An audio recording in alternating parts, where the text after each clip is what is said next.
My name is Charles Harrell. I'm a volunteer for the Veterans History Project. I'm in Locust Grove, Virginia today, interviewing Mr. Douglas Ebert. Today is February 6, 2009. Mr. Ebert, for the record, would you state your full name? Douglas Gordon Ebert. Golden? Gordon. Gordon. Mm-hmm. And what is your current address? 204 Battlefield Road, Locust Grove, 22508. Where were you born, sir? In Winchester, Virginia. And when were you born? September the 10th, 1926. What branch of service were you in?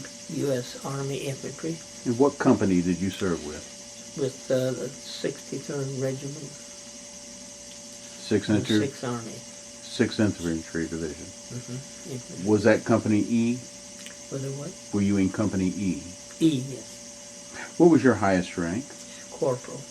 Were you drafted or enlisted? Drafted. And when was your draft date? February the 8th, 1945. And when did they release you? December the 20th, 1946. So you were in about almost 2 years. Almost 2 years. What was your highest rank? The corporal. And did you serve in the Pacific? Pacific. And were you also in Korea for a time? Korea. But not during the Korean War? No, before the war. Occupation forces. What was your main duty with the company? Well, we trained for the infantry, and then from there they knew I had typing, so they put me as a company clerk. And that was our main duty, was keeping records for the company. Were you ever a prisoner? No. Were you ever injured of any sort? No. Before we get into talking about your wartime experience, I'd like to know a little bit about you and your family during the 1930s. Can you tell me some about your father and mother? What were their names? Isaac William Ebert and Mary Alice Ebert. Where did they grow up? Well, both of them around Winchester, yes. In fact, I was born on the farm my dad was born on. Mm-hmm. Was he a farmer? Farmer. Were you the first of the children? No. The fifth. They were 5 older. I was the fifth and then a younger brother. How much younger were you than the oldest? 9 years younger, yeah. Was your father in the First War? No. He had too many kids. He was a farmer and then started having family, yeah. Tell me, as a kid, before World War II, what was life on a farm in the Valley of Virginia like? Well, what happened, during the Depression, we moved off the farm when I was 6. I think partly to get a better education. My oldest brother was starting in the 9th grade, and they didn't have all those schools in the county, so they moved to town. My father had to give up farming because of the crisis, so we moved to Winchester from the country, yeah. Did they lose the farm, or did he sell? No, they sold it to an uncle, and he bought it, and then later it was sold out of the family, yes. What did your dad do in the town of Winchester as a job? Well, my uncle ran a Buick agency, and he sold Buicks with him. He was in the car business. And the car dealers were also taking a hit during the Depression. Yeah, they were. And during the war, they couldn't get cars, of course. And he sold insurance a while. And then went back to car dealership. Mm-hmm. Do you remember the house in the country? Oh, yeah. It still stands. Did you have electric power as a little tiny kid? No, we had battery power with a windmill. That would be good for today. Yeah. How about running water? No, they had a pump right outside the door. Not far from the door that they pump the water and bring it in, yeah. So many of our people today depend on running water, Yeah. especially for toilets and stuff. Oh, How yeah. did you all go do your business? I guess they had an outdoor bathroom, yeah, toilet. Were you able to take hot water baths as much? Oh, yeah. They'd fill the hot water, pour it in a big tub, get in there. When you moved to town, what was life in town like? Very different, much different. We moved into a very tiny house the house we came from had 6 bedrooms, a big farmhouse setting up on the hill, you know. But then in town, 4 boys of us lived in one upstairs bedroom. And my sister and my younger brother shared a room downstairs. He was only about 6 months old when we moved. And my mom and dad had a room, so it was a much smaller house. And a part of the town that wasn't that well, so it's much different. How about your mother? What did she do? Did she add to the living and the Took care job? of the kids, took care of the family. Mostly at the time. Yeah, she was home, very good mother.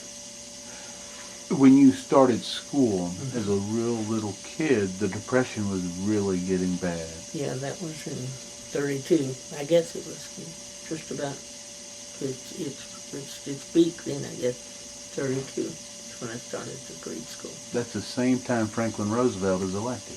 Yes, that's right. Was your dad a Roosevelt man? My dad was a Republican, but a bird man, so I guess that part Democrat, yeah. But he was Republican. Did you have a radio when you lived in the town? Yeah, we had a radio. Did you listen to the radio shows? Oh, yeah. What was your favorite? I guess it was the Lone Ranger, maybe. They had also whatever the cereals were. There was those radio cereals. Enjoyed them. Oh, The Shadow was another one. Did you go to the picture show during the Great Depression? Once a week. Once a week? How much did it cost to get in? A dime, I think. If you had a dime. Yeah, that was the life. Then after 4 years in that little house, we moved to another section of town. And I started to the 4th grade, and that was a much better section, a better house and everything. The economy was starting to pick up in the late 30s. Yeah, much better. By the late 30s, when you were in 5th and 6th grade, did you see any of the New Deal programs that were being put out by Franklin Roosevelt? I don't recall what they were. I heard we talked about them, but I don't remember. The 3 C's were very important in the valley. I remember they. Do you ever remember visiting a camp? Yeah, I remember they have one up in West Virginia. We used to go sometimes. Not as a youth, but, you know, as I got a little bit older. Yeah. How about your brothers? Did they join the 3 C's? No, what they did, my oldest brother went to Langley to work when he was, I guess, before the war started. And then he joined the Air Force in October before Pearl Harbor, so he had to get away and get a job. My next brother, he went on down to Washington and worked in building some of the apartments down there. So he became an engineer. My third brother, I think he went on right in, he went to Glen Martin first and then went into the Air Corps. So that's what they did. Name your brothers in order. John, Lee, Charles, then me, Douglas, and Lewis, and one sister, Frances. Was she younger? She was in between Lee and Charles. Who was your best friend growing up? There's a guy named Neil Hoke. He lives in Oregon now, yeah. It's an interesting story of Neil, too, yeah. What was the interesting story? Well, I called him not too long ago. His wife and I graduated from high school together. And I called him about the Battle of the Bulge, and he said, yes, he was in the Battle of the Bulge. We lost a good friend, Buddy, who was in that battle. He and I had camped out a couple of times together, and he was killed in that battle. And Neil went through the battle, so that's why it was interesting. Yeah. Were you an outdoor type of kid? Oh, yeah. Love the outdoors. Yeah. Lots of hunting? My dad hunted. I hunt at it. I couldn't hit anything when I tried to hunt. I loved to go up to the river in West Virginia. That was my main sport, yeah. Lots of fishing? Couldn't catch fish either. Oh, I see. Couldn't swim. Just the swimming and boating and killing and stuff. That was a fun time. As the Great Depression gets toward the end in 1938, 39, 40, Adolf Hitler has come to power. Yeah. How much, as a kid, did you know about him before Pearl Harbor? Well, it was, I guess, being in the paper and the radio and so forth, yeah. Was there any trepidation that the war would come here? I think that we thought the possibility, yeah. And when my brother joined before the Pearl Harbor, then, that touched us very deeply. And then my next door neighbor was in the service, and he was killed in the service, so that touched very close home. Yeah. When you saw your brother in his uniform the first time, John, I suppose, John. right? How did it make you feel? Do you Very remember? proud of him, yeah. Thought, gee, someday maybe I'll be in a uniform, yeah. As the war begins for us, it's December 7th, 1941. Right. How did you hear the news? It was on the radio. I'm sure we were listening to the football game, which is at Redskin Park, and they talked about it. But then the next day, we were taken into the auditorium, and the principal said about the war being declared and so forth. And we were, from then on, part of the war school, all those 4 years, from the 9th to the 12th grade. Because we were still in 44 when we finished, so it was very interesting. Did you know about all these countries across the ocean? Quite a few of them, yeah. Up to, know what's going on. Sure. Were there any German Americans that you knew in Winchester that supported Hitler before he did the nastiness that got us Now, our involved? family is Germans, way back. Okay. Ebert is a very strong German name, yeah. So, and then during my work experience, I worked with the prisoners from Germany. I worked in a lumber yard, and they brought them in to help to work and work side by side with some of the nice young German prisoners. Did you know German? No. No? Just German ancestors. They knew a little English, I think. But they were very nice. Did you go to the camp where the prisoners were being held? No. They brought them out to me, where I worked. Yeah. The ones that you saw at the lumber yard that were working there, did they remind you of what that you were being told about Nazis? No, they looked like very young men who was just wanted to be free, Very interesting. I'm sure they couldn't talk about their experiences. Yeah. Did they treat? They weren't mean or nothing? No. They did jobs. They might have been paid something for it, I'm not sure. Did you ever recognize that maybe some of them escaped from the prison camp? I never heard of any. Never heard of them? Where was this prison camp located? How far out of town? I think it was just north of Winchester, maybe a couple miles. On Route 11? 522, I think it was. 522. Yeah. When the war happened, you were in high school. You hadn't got a job yet, right? Oh, no. I didn't work till I finished high school. There was a big push to get all the people in the country behind this war. Oh, yeah. I was told there are posters everywhere. Do you recall any of those? Oh, yeah. I remember that, and then we had scrap drives. We got medal, and then we had saving bonds drive. I was a messenger during that time. If anything happened, you'd have to send messages, and took my bicycle and all that training. And then there was training to be a messenger boy? Right. And then every week we went to the armory and trained with guns. At 16, I think it was. At 16, you were training with guns? Up till I was finished high school, yeah. Were you actually enlisted in the State Guard?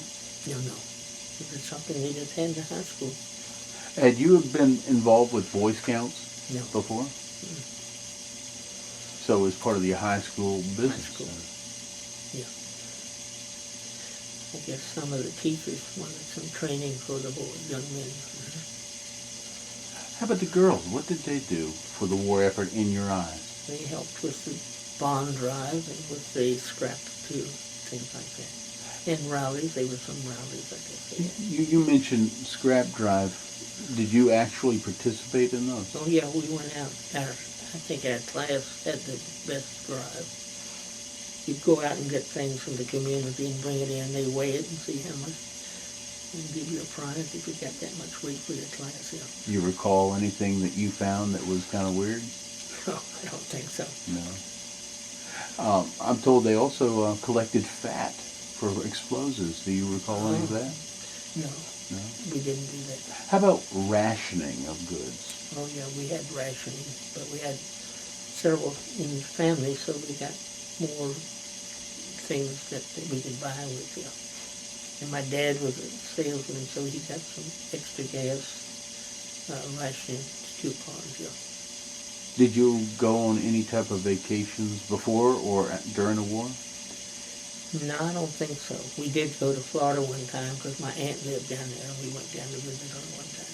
Did you drive? My dad drove us. That was back before the war, though, yeah.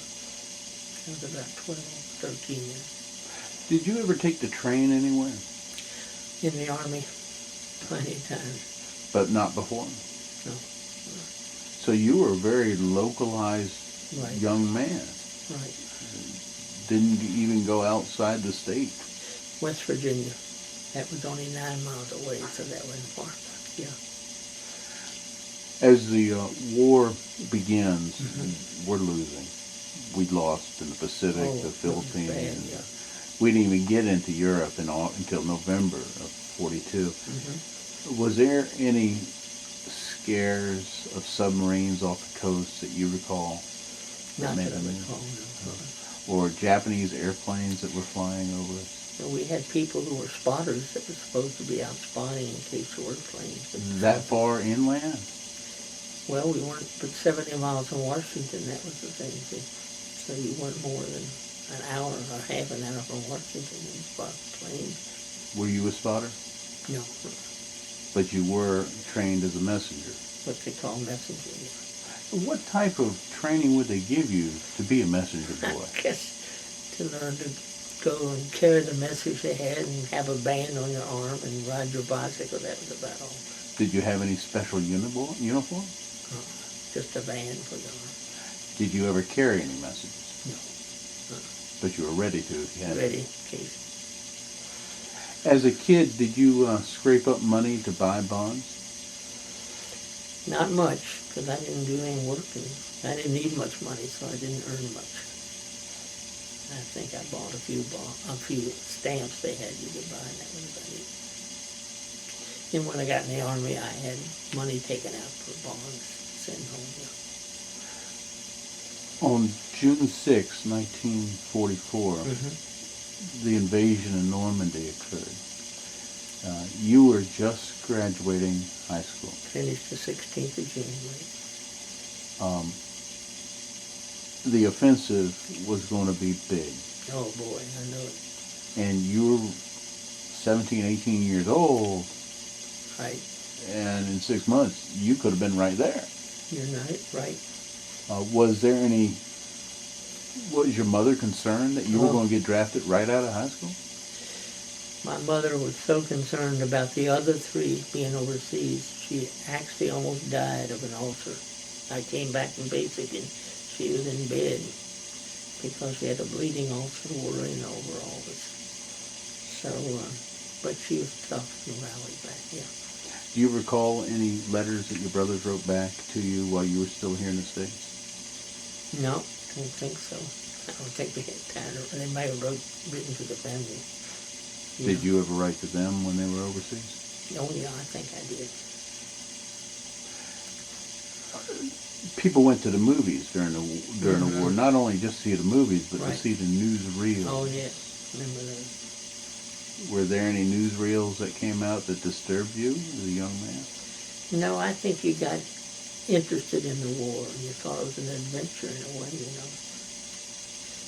But you thought of those people that from your hometown that were in there. In fact, one of my classmates was killed in Germany.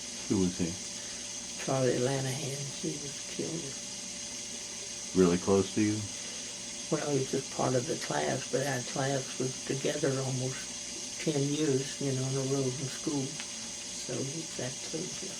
Graduation comes, but you don't get drafted right off hand. Well, I was the youngest in the class. I was 17 when I graduated, and they would draft you till you were 18. So I wasn't 18 until September. Is that when you got a draft notice? I got the notice, and then I went to Roanoke to get the physical, and then time to come back, and these things happened, and then I went to the draft board. They said, I said, I'll take anything you can give me except the infantry. So they gave me the infantry. Had you thought about trying to enlist beforehand? No, because I thought it was already 3 brothers in there. I wasn't that interested in enlisting right away. By the time you get your draft notice and you are in front of the draft board, the war looks like it's going to end, but the Battle of the Bulge happens in December That's 44. 44. And we're on the retreat again. And that's what saved me. What do you mean? I was 18. The Battle of the Bulge killed so many young men, and the Congress said an 18-year-old must have 6 months of training before they could be sent into combat. And so they sent me to Oregon, Camp Adir, to finish out my training. You have 13 weeks of training in basic, and then they sent me across the country. That is my railroad trip, 8 days across the country to Camp Adir in Oregon. How was it to travel a train for so long? It's a troop train. They stop and let the other trains go, and they just stop and take on water. It's a steam train. It's just slow and tedious. But you got there. They fed you, and you had a train where you'd go through one of the cars to get your meals, and then back to your car where you were staying. I think we had bunk beds. I know we did. About 3 high on the train. It was interesting. Was there anything that you really wanted to be while you were going to school? To school? Yeah. In high school? Yeah. No, didn't know what I wanted to do. I knew the war was on. I thought I was going to end up in the war. Yeah. So you joined in February February of 45. 45. And the war ended in April of 45. So you were at Camp Adir when the war ended in Europe. No, Pacific. I was in basic training when it ended in Europe. Okay. Which is at Camp Adir, right? No, Camp Wheeler. Camp Wheeler. Georgia. Yeah. Tell me about In Georgia. Camp Wheeler and your training there. It's just outside of Macon.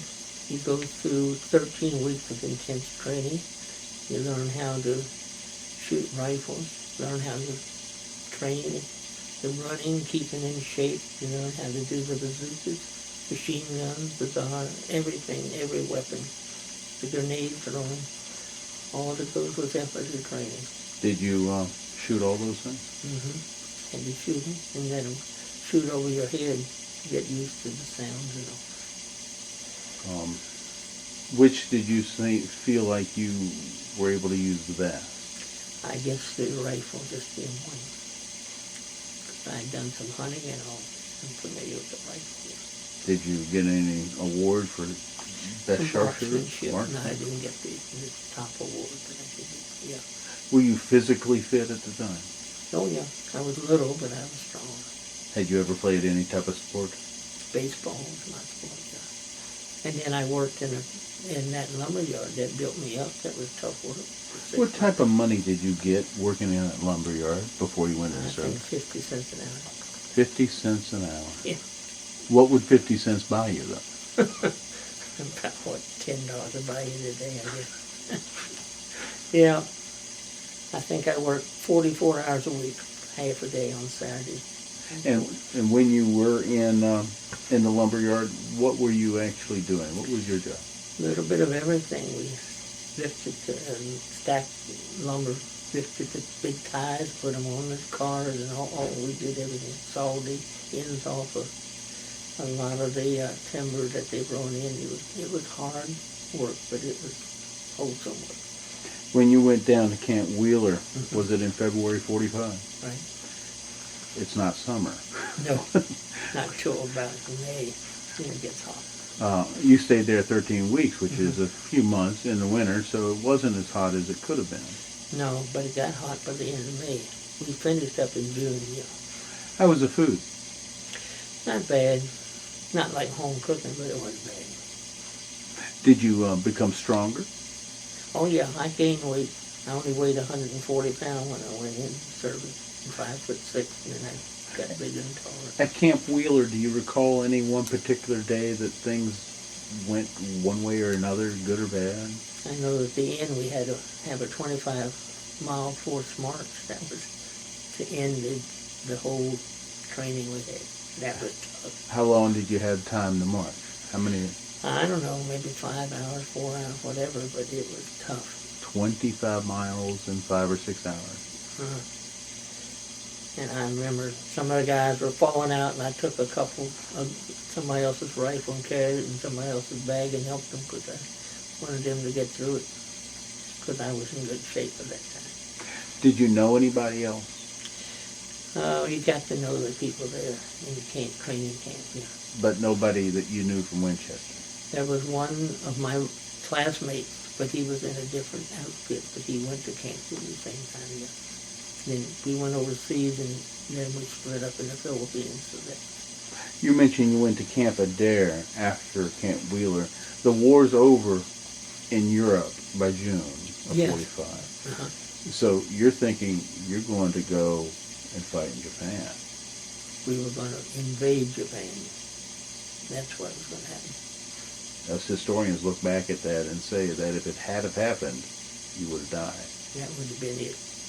That's what I say. I was saved by two things, that and the atomic bomb. Did you ever heard about anything called the atomic bomb before? I heard that there was this bomb when we were in Camp Adir, that they had done an experiment in the desert, and I heard about that. And then in August, we were still there when they dropped the bomb. And then the war hadn't finished. It was still on then.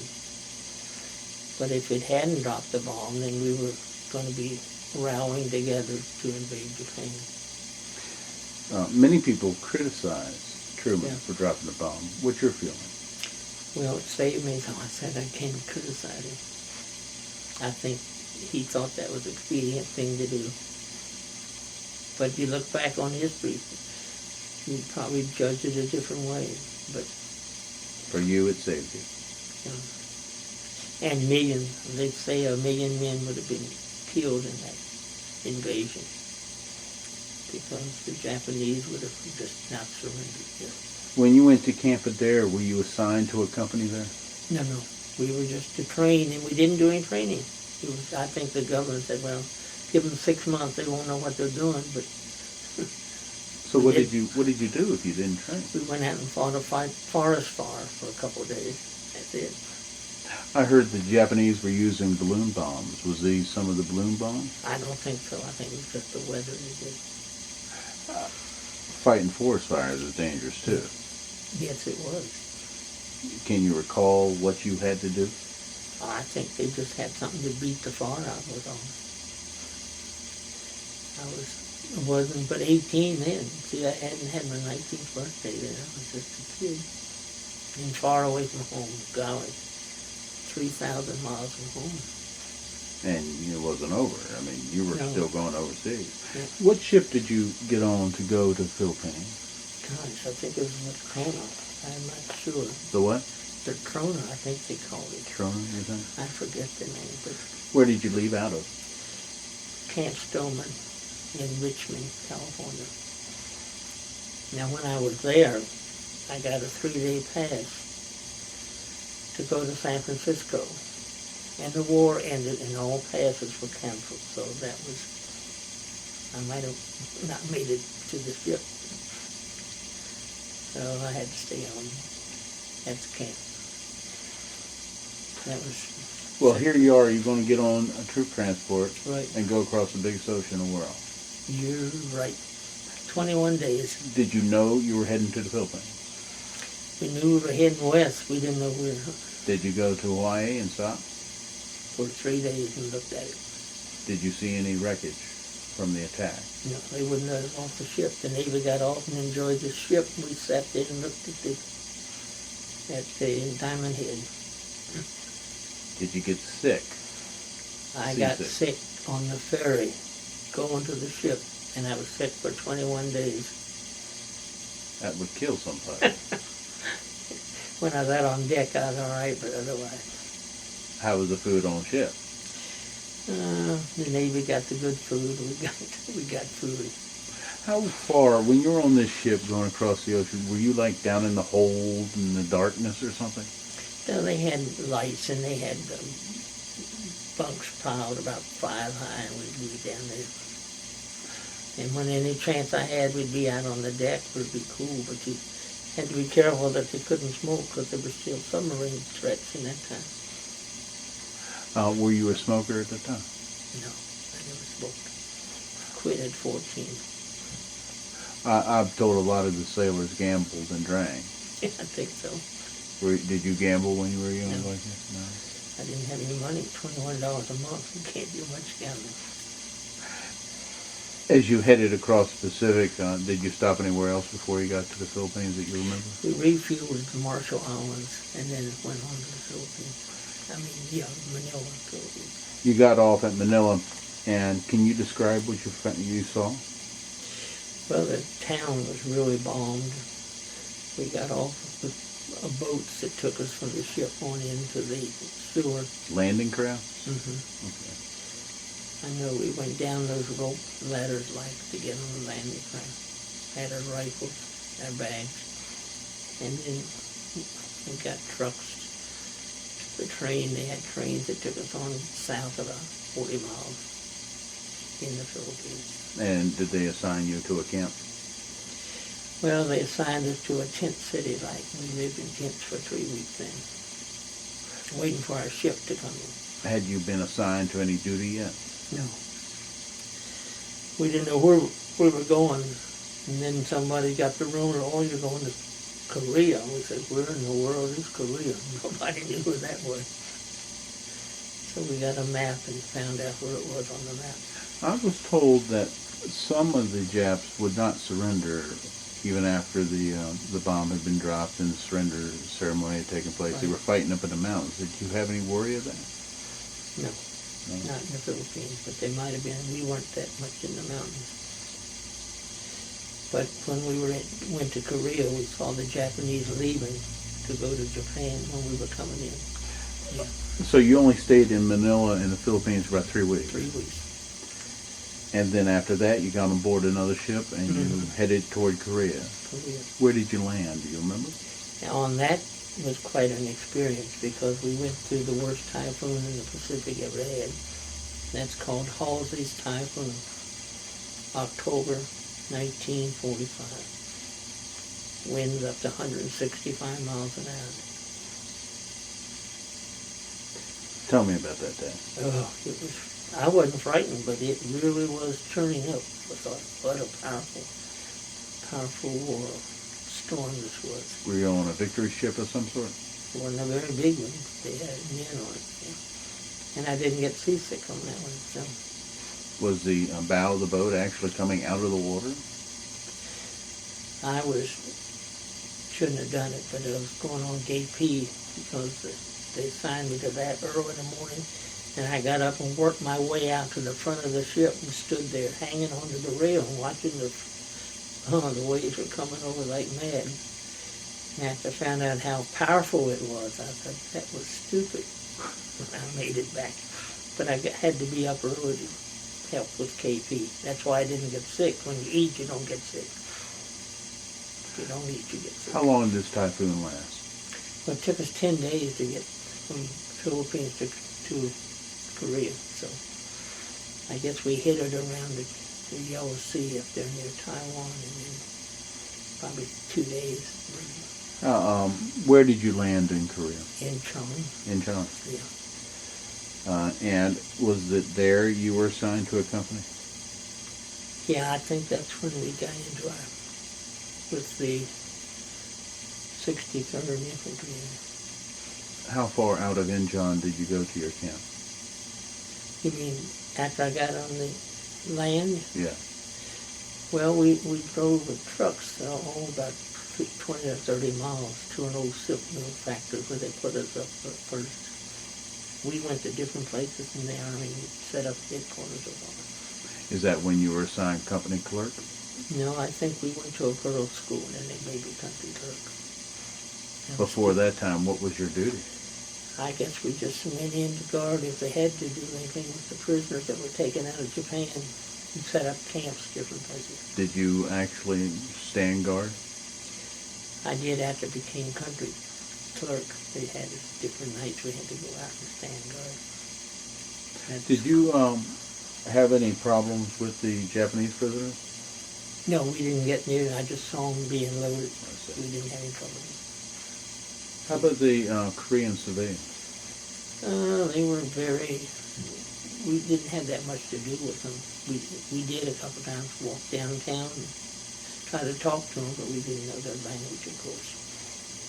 Korea was being divided at this time between us and the Russians. Well, it was divided after the Korean War. Yeah. Well, where were you when it was being divided up between the communist forces and us? Were you overseas in Korea? Yeah, we went up to Seoul, and Seoul wasn't too far away from the dividing line, but we didn't have any problem. I don't think that they were that much battle then. There was no agitation or I think protest? during the Korean War, that started in 52, I think. Yeah. So this was almost 7 years before that, 6 years. So was Korea all pretty much peaceful during the time you were in it? Peaceful, very backward. The roads were horrible. People, I don't know how they survived. There was not that much to it. Did you meet any civilians that you sort of became close to? No, we went downtown, but you couldn't much talk to them. And they'd come up to clean the barracks now and then. You'd talk to some of them, but nobody that close. How long did you stay in Korea? Let's see, I got there in October and left in November the next year, almost 13 months. And during that 13 months, did you ever get sick? Sick? Was it cold? Oh, 30 below zero at times. Were you in a building or in a tent? I think I got on guard one night when it was that cold. No, we were in a building within. Then they'd go to Quonset hut for us later. Which is not much bigger than tent, No. I'm told. We lived in a girls' school, Presbyterian girls' school. We set up headquarters in that, and that wasn't too bad. The first place was that silk factory, and they had little rooms, and you built a fire underneath the floor to keep you warm. I remember that. There were about 3 of us to a room. You mentioned you were company clerk. What does that really entail? Well, I think you keep records of those who are, whether they are present for duty or not. If they have awards, then you write those up. If they're going to be promoted, then you write those up. It's more recommendations that they give. A lot of typing? Somewhat, yeah. That's why I got the job. I could type. Who was your company commander that you worked closest with? I guess Zabronsky. Was he a captain? Lieutenant Zabronsky, yeah. It wasn't a very big outfit. You only had about 40 people in the company. Yeah. It was an infantry company, though. Mm-hmm, yeah. I don't think I ever went to the field. Some of them probably went out to the field where the guys were, where they were training and doing their job as guards and so. Did you do any parade marches and stuff? Not in Korea. So 13 months of basically office work. Office work, playing sports. We had softball and other sports that we did among ourselves. Yeah. And a couple times we take trips. They let you get a Jeep and take a trip. So that was 50 miles away or just like a couple of miles? Yeah, about one time we went up to see the great Buddha statue that the chaplain took us up to see that. That was very interesting. And I never missed church. I enjoyed church. And that's probably why I decided to go into ministry. What religion were you? Methodist. Methodist. United Methodist. As your term of 13 months is dragging on, did you ever get a chance to go outside the country? No, not out of Korea. Not out of Korea? Like to Japan? No? I did go to the south of Korea for R&R 1 week, but that was it. Busan down at the southern tip. Yeah. What type of R&R would you have in Nowheresville, Korea? Just go to like a hotel, relax a while, and have better food, I guess. A better bed, maybe. That's all. We had Army cots before. Did you write home to your mom? Oh, yeah. I went to my mom, my sister. Mm-hmm. I guess she was relieved that you weren't in the thick of it. Oh, yeah. Yeah. Then my youngest son was during the Korean War, so he got into some of the, well, I don't know, Air Corps, but he's under Air Force. I mean. Did you ever see any airports or airplanes or flights of airplanes fly over? I don't recall, because we were on an airfield at last, but it wasn't such a big airfield. Busan, Busan had an airfield strip. In fact, I was bumped from flying out of there, which is interesting. Tell me about that. They sent every day, the daily records up to headquarters, and they flew them out by plane. And I said, you got another seat in that thing, I'm ready to go home, and I'm eligible to go home. Why don't I get on that plane with those records and fly up there to Seoul? And they said, yeah, that's a good idea, we're going to let you do that.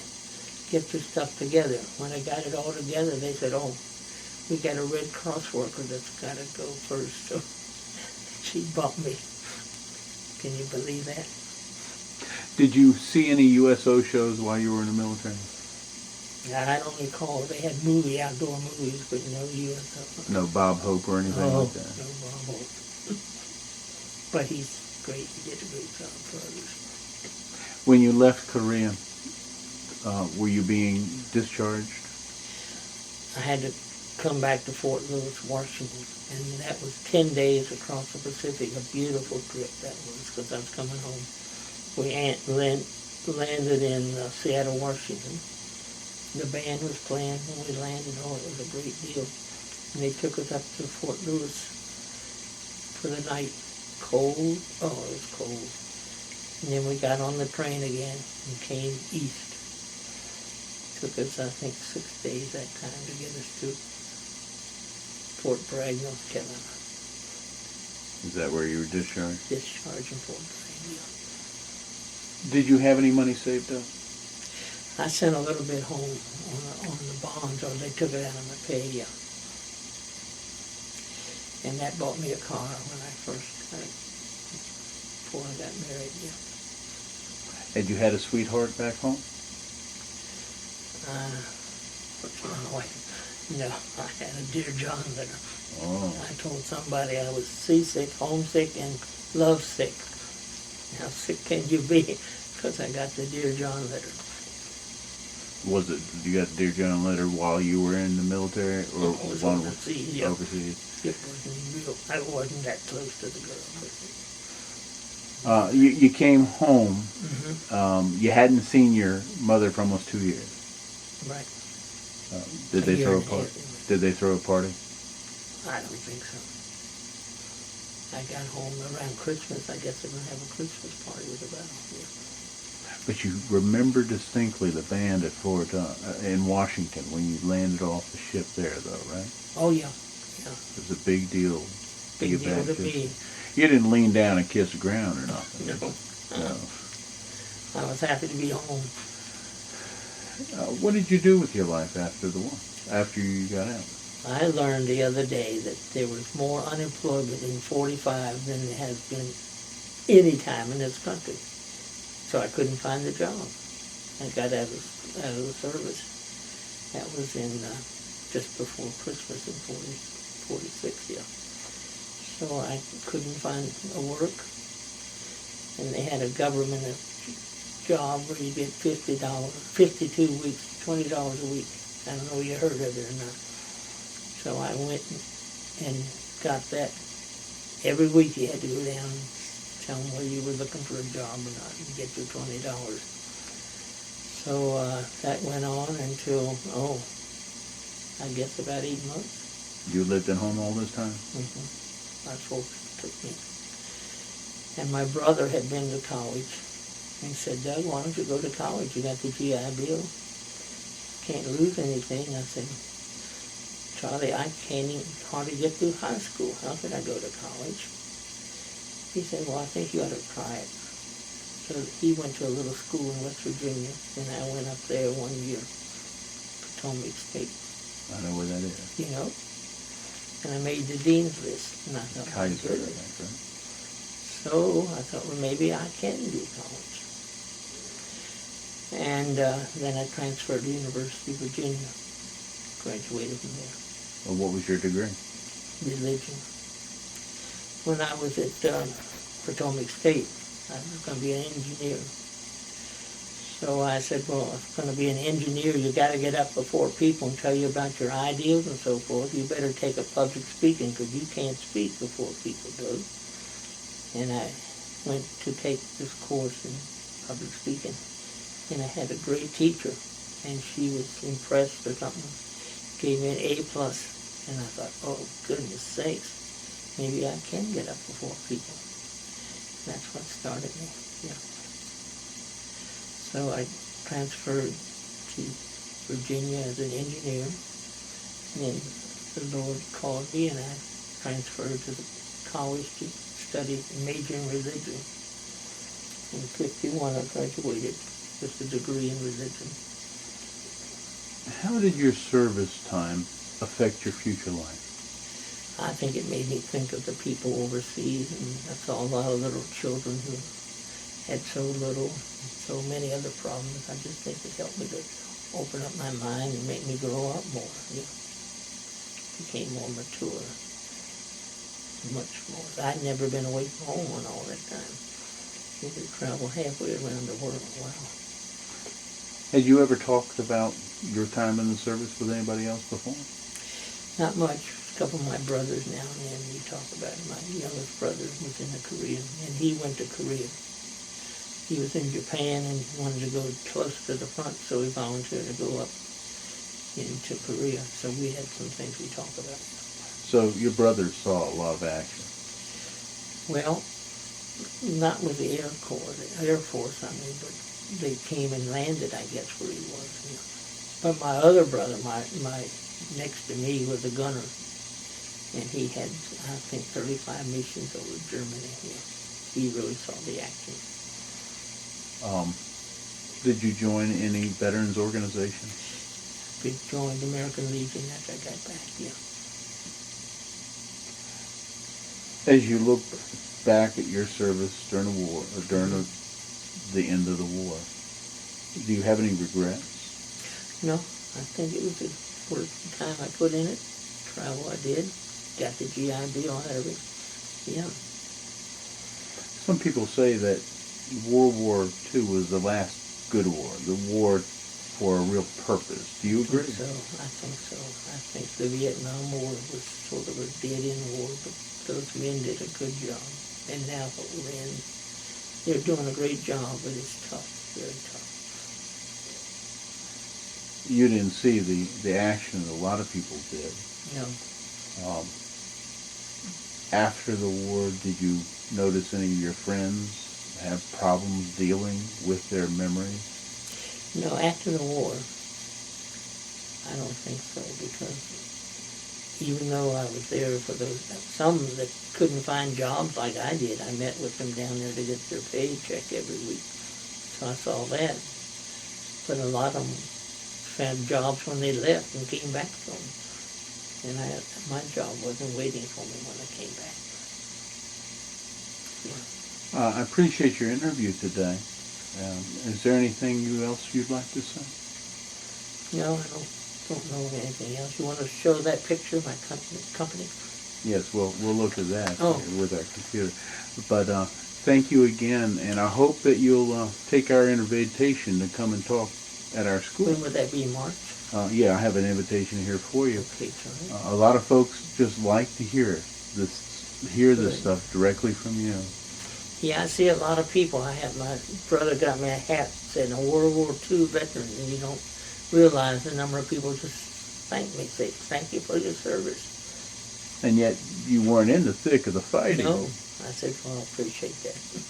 But I could have been, that's what I say. Thank you very much. Thank you, Johnny.